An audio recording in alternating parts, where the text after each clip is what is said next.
ci waxu sobriété bi donc d'abord sur ci forme visite bi il est constat la bu ñëpp def mooy que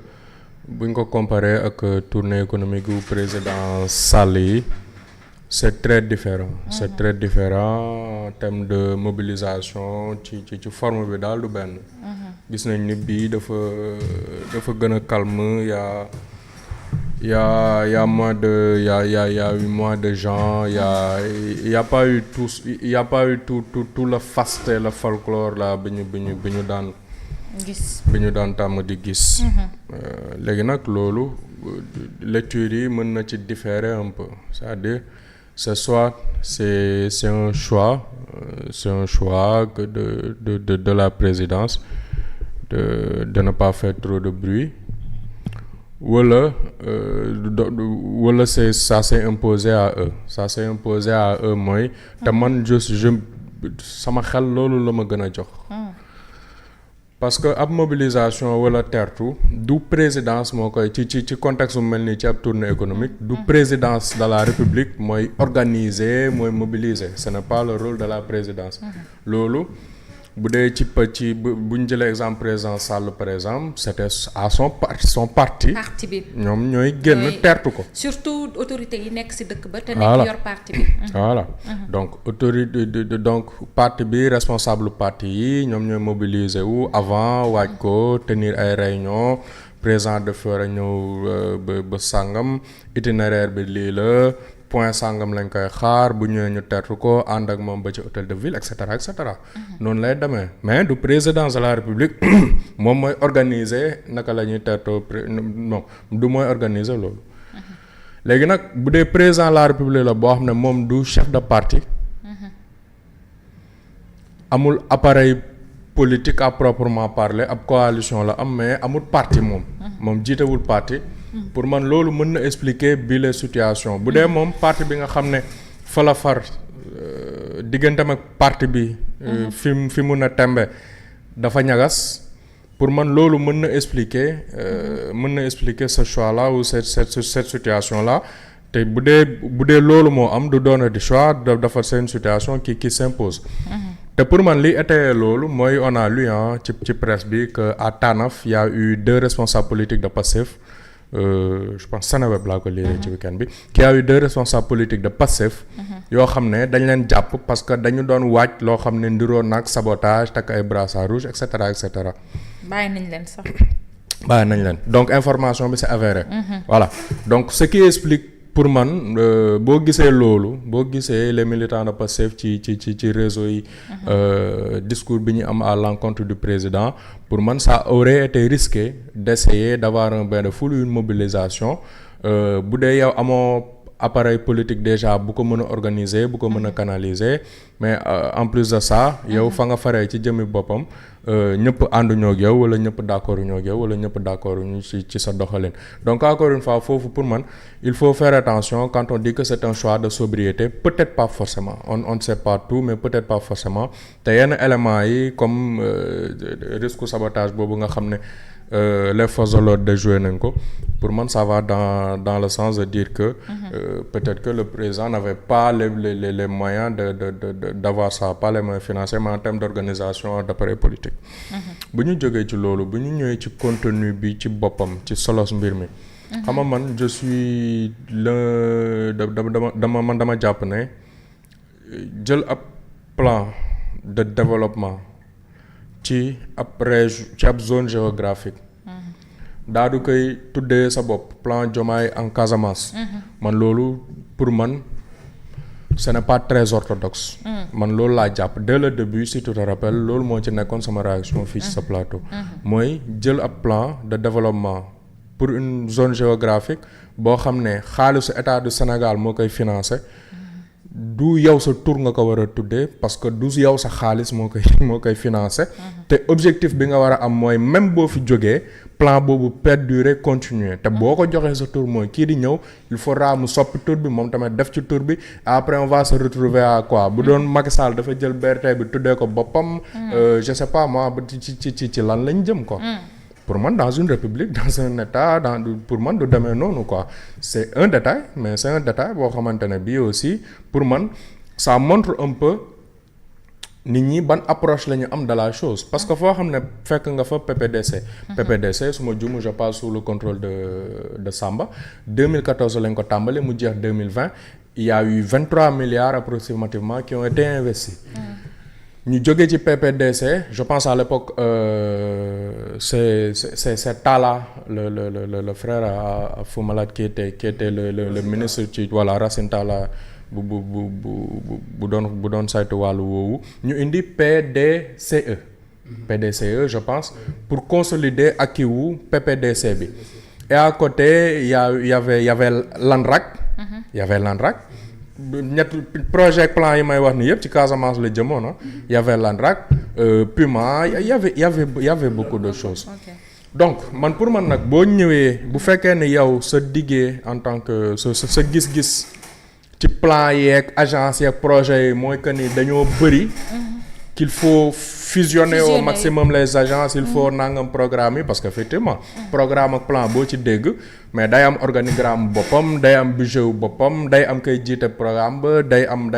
voilà quoi il faut des gens qui gèrent ça et ce sont des salaires en plus donc pour man la logique aurait voulu pour topp seen logique ñoom ça a été de fusionner ces plans ou programmes là pour que ñu am benn plan benn programme boo xam ne ci la ñuy dem et loolu ça aurait permis à l'État du Sénégal de mu def ay économie mais au lieu d'aller vers ça la logique a été d'inventer un nouveau plan ou programme ba pare ca tur ba nga tuddee ko sa bopp yow président bi pour man loolu dafa am lu muy fausser dans la démarche républicaine de la chose bu ñu jëlee tournée bi ñu texalewaat ko ak tournée président Sall il faut aussi rappeler parce que les gens aussi ont la mémoire très courte mooy le président Sall tournée yi commencé wu ko dès le début de son mandat dawal na ba am ay réalisation yu mu def 5 ans sax def juróomi at ba am ay réalisation doog a amorcer tournée boobu te tournée bi il en profité pour di inaugurer itam donc bëri na ci la plupart des tournées là dafa doon bokk ci programme bi inauguration de nangam donc di dem di visiter ji ay population yoo xamante ne bi en réalité yow voilà quoi dafagoo dara da ngay ñëw pour déglu. mais tournée bi kii la c'est un pas. oui mais c'est un pas boo xam ne man wax naa la ko fi la dernière fois muy bu président Sall bi muy bu président Faye bi ak président bii di fi ñëw bu fekkee administration ni mu bindoo yëpp ak li mu am yëpp ci employé ki salarié il faut que président bi jógal boppam pour demal boppam ca fii métti pour doog a mën a xam liy métti ça veut dire que tous ces membres de l'administration là yoo xam ne ñoom ñoo waroon a saytu lu xew li xew ci yooyu zone mais nañ leen dàq si le président est obligé de faire tout le job lui-même ce n'est pas au président d'aller constater lan moo manque fii ndax fii dañ fi war a def ndox ndax fii dañ fi war a def tali il y a des services de l'État yoo xamante ne bii ñoom ñoo war a identifier prioritairement lan moo war fu ci nekk lan mooy problème ci zone géographique ci région bu ci nekk donc pour man quand le président s'élève c'est plus une démarche politique pour montrer aux populations que jege na leen pour et cetera pour que les populations se sentent inclus et cetera mais sur le plan de la gestion sur le plan managérial sur loolu pour man amul benn plus-value bu intrinsèque lu dul c'est un budget, c'est de l'argent, un président qui se déplace sur 5 jours dans une région en termes de sécurité, en termes de c'est beaucoup d'argent pour boo xam ne man bon jàpp naa ne on aurait pu en faire l'économie quoi bu dee ci 4e sous-sol lañu nekk. bu dee ci 4e sous-sol lañu nekk encore MFDC bi est-ce que tu as un mot par rapport ak loolu. oui MFDC bi pour man déjà mooy bokk na ci première décision yu ñuy jël général Kandé def ko toxal ko ci Inde ça a été une décision boo xam ne ñu bëri comprendre duñ ko woon ñu bëri ñi nga xamante ne bi ils sont un peu sensibles à cette question là de la paix en Casamance doon topp actualité bi pour xam li fa xew on savait tous que le général Kandé avait tegoon na ay jéego yu am solo ay avancées yu am solo ci conflit bi nga xam ne moo fa amoon. donc déjà ça a été une première décision boo xamante ne bi ñu bëri comprendre uñ ko mais ce n'est pas pour autant que ce n'est pas normal waruñ ko woon def et cetera parce que ñoom ñoo xam quels sont les tenants et les aboutissants ak lan moo tax ñu def loolu la. mais par la suite itam je pense que am na yu fa xew am na ay prise d'otage yu fa am et cetera. te bu ñu bàyyi xel ni ñu bañ ko fàtte que Aly Ngouille Ndiaye moo mené ay négociations pour libérer un otage. Je me dis quel est le rôle de l'État, quel est le rôle de l'armée, pourquoi il faut qu'une personne bu nga xamante ne bi fi mu toll nii amul benn nombal tànk c'est une personne civile moom ak le khalife général des mourides Sëñ Mountakha yàlla na fi yàgg te wér il faut que ñoom ñoo ci war a àddu pour ñu mën a jotaatu otage pour man loolu itam day won ay manquement wu nguur manquement wu régime et aussi c'est l'occasion ñuy rappeler ni la xew ca Casamance. Situation bi bu évoluer ba fii il faut aussi fàttali ne situation politique gu Gambie bi Sénégal intransigeance bi mu ci am ci jooju jamono bi le président Jammeh doon def un forcing pour un autre mandat te ñu xamoon quels sont les liens entre les rebelles la vente du bois la Gambie intransigeance bi nga xamante ne bi Sénégal am na ko bi ci élection yi nga xam ne moo indi embalo au pouvoir en Guinée-Bissau te ñu xam quel était le lien entre certains gouvernants ou anciens gouvernants Bissau-Guinée ak le MFDC ak la vente du bois ak vente yeneeni mbir ñoo nga xamante ne bi ci lañ doon sukkandiku pour financer un peu seeni activité le désenclavement bi nga xamante ne bi pont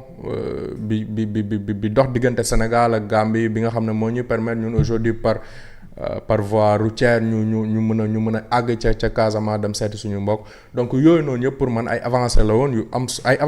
solo yoo xam ne ci consolider ko la ñu war a dem mais pas ci négation wala di ko yàq. D'accord. Très bien, merci beaucoup Baba Ndiaye, très pertinent comme tous les jours d'ailleurs. ñu ñëw si li nga xamante ni moom mooy beneen sujet bi nga xamante ni moom moo ñeel mbirum Tahirou Sarr man nag mbirum Tahirou Sarr li ma si jaaxal bëri na parce que man